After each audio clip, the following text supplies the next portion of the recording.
Hello and welcome to another weekend. It's a week in review on Trust Television. My name is Martia Umar. On Week in Review, we'll take a look at some of the biggest stories that occurred in the past 1 week, and today will not be an exception.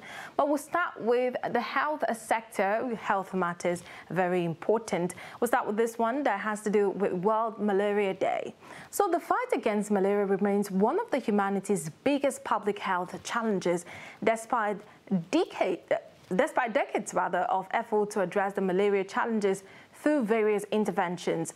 And malaria cases and deaths are on the rise worldwide, especially in Africa. The continent is home to over 190 million malaria cases, with Nigeria alone accounting for nearly 61 million cases and 90,000 malaria deaths in 2020, especially among children aged 0 to 6 years old.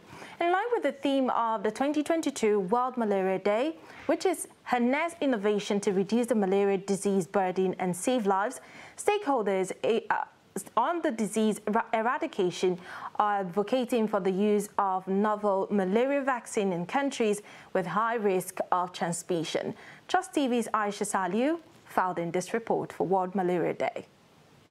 The malaria disease burden urgently requires a scale-up of innovation and the deployment of new tools to address it. Precisely the RTS-SA-S01 vaccine, which was the result of over 30 years of global effort, driven mainly by JSK, supported by the Malaria Vaccine Initiative, with significant support recently by the Bill and Melinda Gates Foundation to see it through. But also important is the role of the European Medical Association, which in 2015 gave a significant boost by approving this vaccine, but WHO recently adopted it. Experts say preventive measures rather than curative measures should be deployed to eradicate the disease. Early diagnosis and treatment is very, very crucial, because somebody who presented with malaria today, it went from the result we are going to get after 3 or 4 day presentation. So early presentation, prompt diagnosis and treatment, and now WHO advocated combination therapy, artemisinin-based combination therapy for treatment of malaria. About 624 billion naira has been engulfed or spent on malaria. So the body is very much an economy and our health system. Concerns over the availability and accessibility of the novel malaria vaccine are another hurdle stakeholders must confront as they work towards an end to the malaria scourge. For those who know how vaccines work, it helps the body to develop resistance. The only funny part is that the mosquitoes will go out of business, definitely. But the good thing is that the vaccine would help to decimate the number of persons that are being killed by the virus, the malaria parasite virus. And most importantly, it would also help the funds that are being used to combat this can be diverted to other areas of human development. So I'm enthusiastic, although I'm cautiously optimistic, but I think it's a step in the right direction. It is the consensus of many that if governments and other relevant stakeholders procure the novel malaria vaccine for regions most affected by the malaria disease burden, a huge step would have been taken to arrest malaria. Aisha Salihu, Trust TV News, Abuja. Still talking about international days, and this has to do with safety. Every year on the 28th of April, the International Day for Safety and Health in the Workplace is celebrated. And this year's celebration is themed Act Together to Build a Positive Safety and Health Culture. Focuses on enhancing social dialogue towards a culture of safety and health. Chiamaka Nwafo filed in this report. Take a look. April 28, a day dedicated by the International Labour Organization, ILO, to celebrate safety and health in the workplace. ILO began the observance of the World Safety and Health Day in the year 2003 to prevent accidents and diseases at work. The day also coincides with the international commemoration for the dead and injured workers, celebrated by the trade union movement since 1996. According to Alanza Giwa, HEAD, Media Occupational Safety and Health Association, the need for safety goes beyond the workplace. Giwa, who spoke on Trust TV's morning show, Daybreak, added that all organizations are meant to have a health, safety and environment department. Work hazard can occur everywhere in your house. So the Day for Safety doesn't just emphasize this on just the workplaces, but if you're in your house and you're cooking, that is your office for the time being. If you're in your house, I mean, that's your work, because life, everywhere you go, there's need to safety. My boss always say that safety is not just something you do for a time. Safety should be a lifestyle, something you do consistently without relenting. For those who are working on a standard level, organizations need to have a HSC personnel, a HSC responsible, someone that is responsible for health and safety in an organization. And it's a shame that not every organization have that.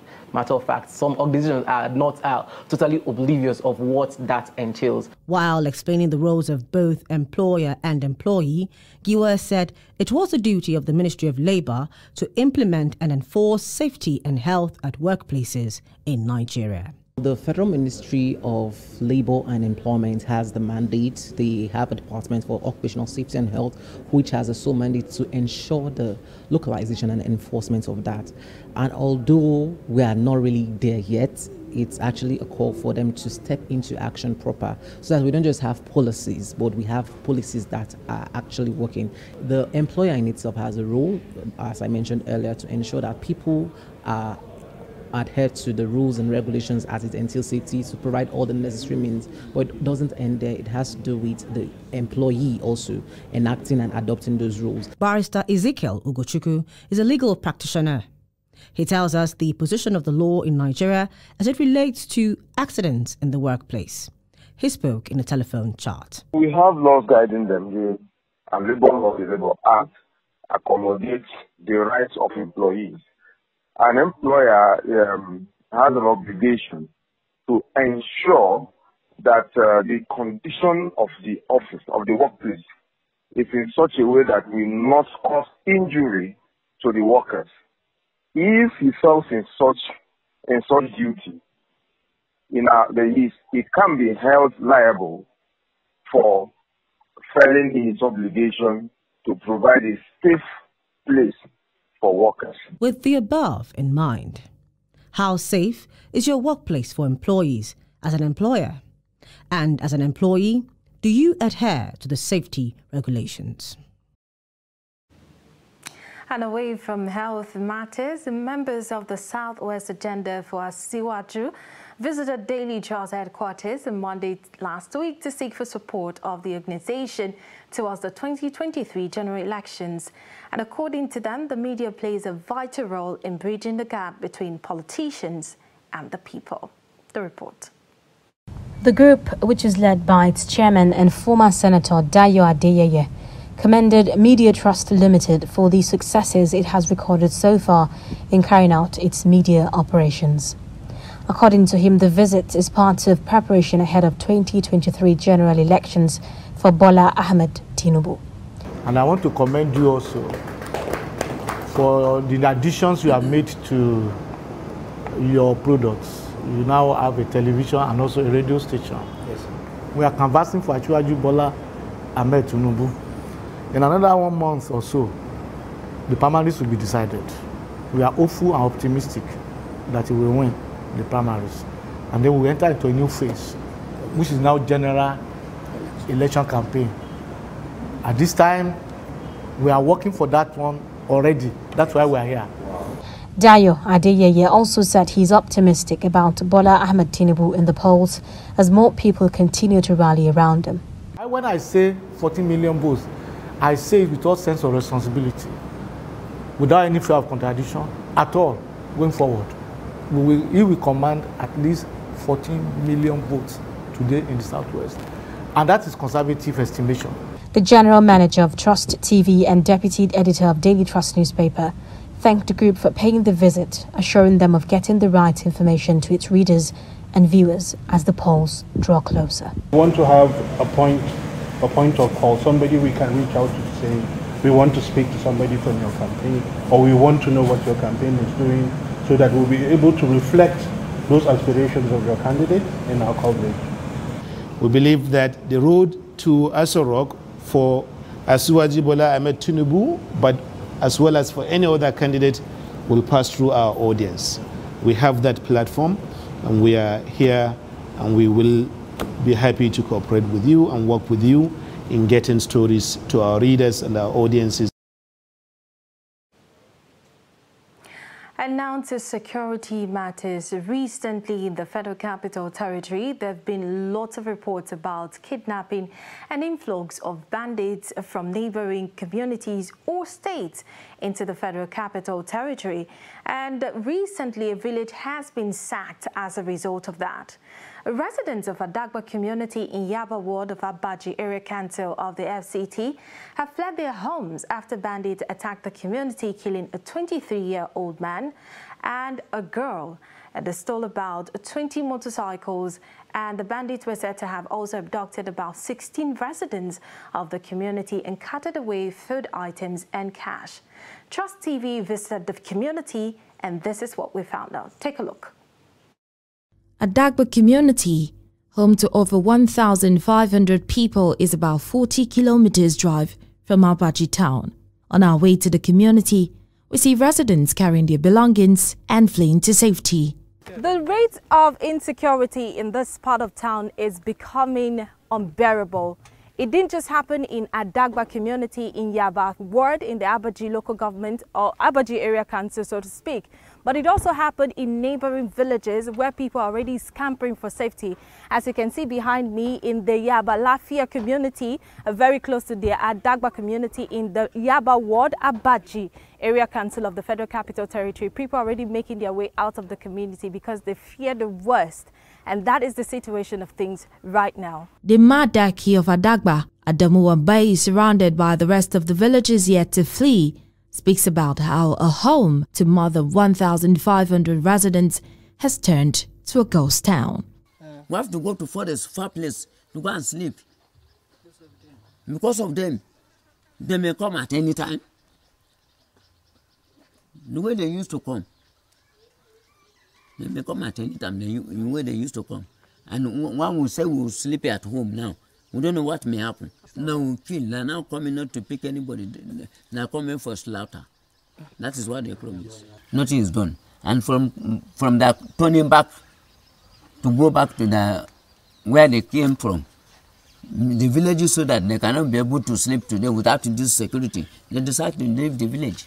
Now we are now, just for those of us that are people in the village, we are not more than 10 now. A health worker who is also an eyewitness tells his story. I came here weekend to survey my clinic and discover that kidnappers came in the night and everybody was running, taking care of his life. So even we, the staff in Adagba PHC, we enter inside the clinic. We hide ourselves. You know, when we enter, we even leave the door open, because when they discover that the door is open, they will think that there's nobody. The quarters where it is locked, they even try to open the window to check whether people are inside. So we hide ourselves inside the clinic, hearing what is going on, shooting bullets, calling people, breaking doors. People were running everywhere in the night. On our way out of the community, we met the village head just returning from a security meeting which had in attendance the chairman of Abaji Area Council and security agents. He tells us the new security arrangements put in place. This change affected us, so I go to the chief of Yaba, tell him that this is what is happened to us, to Adagba village. So from there, he said we called the commissioner of police and the area council executive chairman. So for that, we discussed with him. That's what is happened to us. He said the chairman said he will take the action. The people of Adagba are begging for prompt security response as the attackers have promised to return before the end of the Ramadan fast. Martia Umar, Trust Television News, Abuja. And when we met the police concerning this invasion, the police said all effort have been put in place for this community residents to return to their home. And still talking about security, terrorists on Tuesday released photos of passengers abducted from a Kaduna-bound train a month ago. The bandits had earlier released video footages of the hostages, and at least 9 persons were killed and 26 others wounded when the terrorists bombed and spread the train with bullets forcing it to derail on the 28th of March 2022. And now to Nasarawa State, where the command of the Nigerian police has arrested 50 suspects over alleged offences of kidnapping, homicide and courtesy, among others. And State Commissioner of Police Adesina Shoyemi disclosed this while parading the suspect in Lafia last week. And Abubakar Abdullahi was there and he filed in this report. Parading the suspects before journalists, the State Police Commissioner Adesina Shoyemi said they were arrested at different times after committing the alleged offences in different parts of the state. He said among the suspects is one David Ban, who is alleged to have killed 29 cows and sheep through poisoning. The ugly occurrences threw the community into panic. Consequently, police detectives attached to Kadago Division, acting based on credible information, arrested one David Bam, 50 years, of Adabu village in connection to the offense. Preliminary investigation revealed that the suspect laced oranges with poisonous substance, rat poison, and spread them around his house and farmland for the cows to consume while grazing. That has been the mode of operation over time. A search warrant was executed at the suspect's residence and farmland, where some oranges laced with poisonous substances were recovered at its residence and farmland. The police commissioner further said among the kidnappers arrested is one Isa Yakubu, a member of the notorious kidnapping syndicate operating in states around the zone. While on intelligence-led patrol along Lafia-Shendam Road, police operatives attached to C Division Lafia arrested one Isa Yakubu. A thorough search was conducted on him, where one locally fabricated shotgun, police uniforms, military uniform, and protective jacket were recovered from him as exhibit. Upon interrogation, the suspect confessed to be a member of the notorious kidnapping armed robbery syndicate terrorizing Fadama Bauman, Angbade, Arikia, Asakio, and environs. Suspect will be arraigned in court. While saying that the suspect will be charged to court after investigations, the CP explained that the command will not rest on its oars to ensure effective security in the state. One of the kidnapped suspects confessed to the crime but said he had stopped kidnapping over a year ago. Some of the suspects pleaded with the police to temper justice with mercy. You're watching Weekend Review on Trust Television. More stories after the break. To stay with us.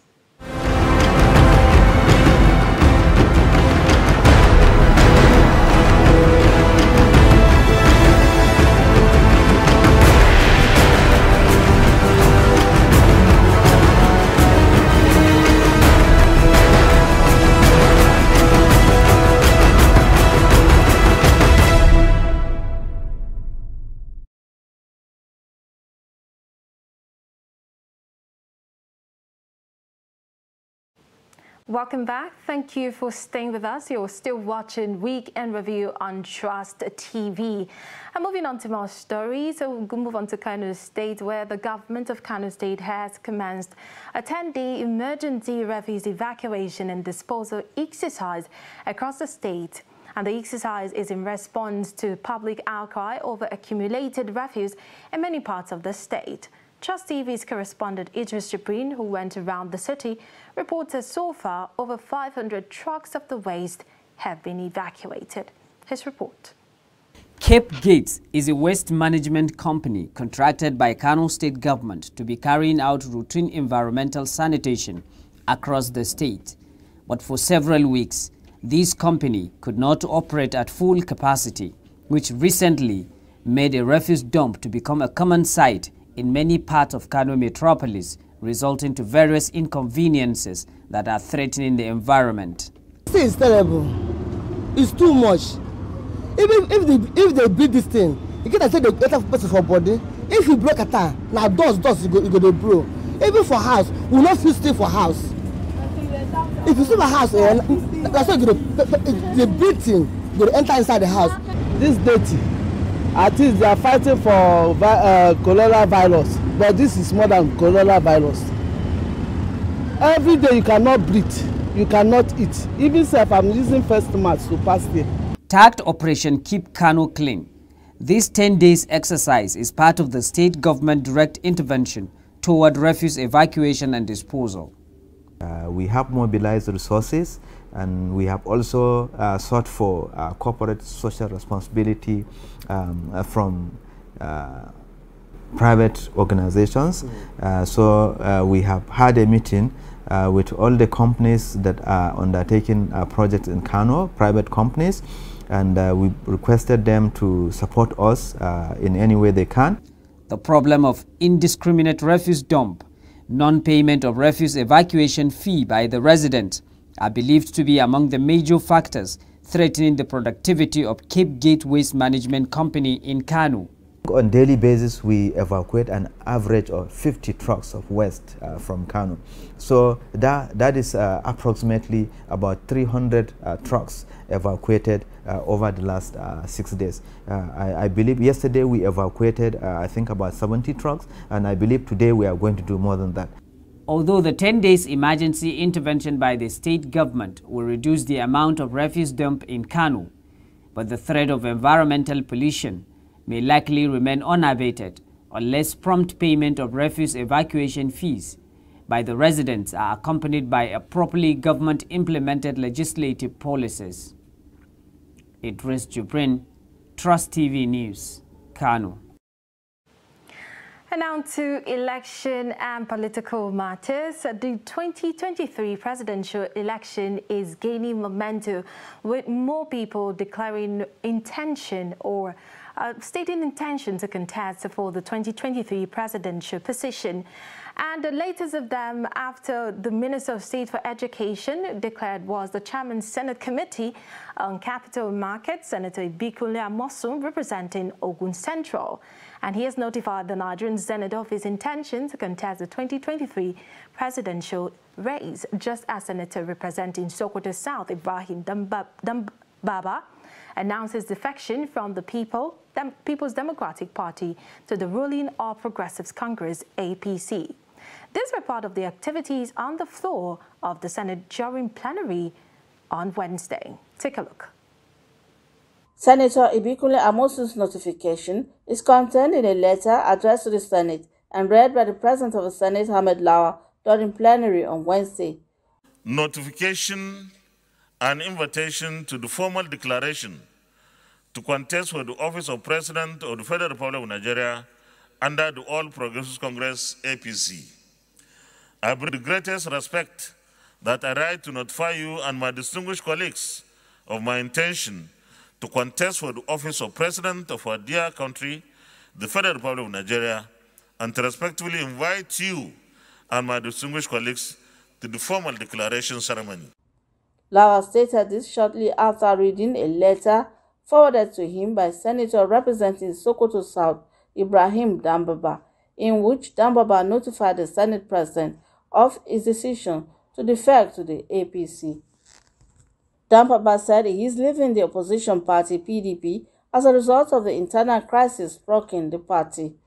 Accepted crises that have bedeviled the PDP, especially at the zonal level, which has created not only credibility problems, but has undermined party discipline, cohesion, and focus. Senator Philip Aduda was, however, quick to disagree with his counterpart saying there was no crisis in the state chapter of the party as presented by Dambaba. I might be personal, but otherwise there are no, I just want the public and everybody and Nigerians to know that there is no crisis in the PDP in the Northwest. Senator Dambaba's defection brings the total number of APC senators to 71, PDP 37, and Young Progressive Party 1. And some presidential aspirants under the platform of the People's Democratic Party, PDP, has said that they will take their consultations to the member of the National Working Committee of the party ahead of the presidential screening exercise scheduled for Friday, April 29th, 2023 in Abuja. The chairman of the NWC, CEO Chia Ayu, assured aspirants of transparency, a level playing ground, as well as support that is in line with the tradition of the party. Trust TV's Aisha Saliu has more. Ahead of the People's Democratic Party's National Convention, chairman and members of the National Working Committee welcome the party's presidential aspirants at the Wadata House, the National Secretariat of the People's Democratic Party in Abuja. The screening of aspirants is one critical part of activities leading up the nomination of flag bearers for the party. The presidential aspirants understand this, hence they are leaving no stone unturned in their quest to claim the presidential ticket for the party. They have come to consult the National Working Committee of the party, which will midwife the process leading to the emergence of the presidential flag bearer. The National Working Committee noted that building internal democracy has been at the forefront of the party since its inception 24 years ago, and assured the aspirants of neutrality in the process to ensure that the party puts her best foot forward. You have to market yourself, you have to work hard. This National Working Committee, for now, will remain an umpire.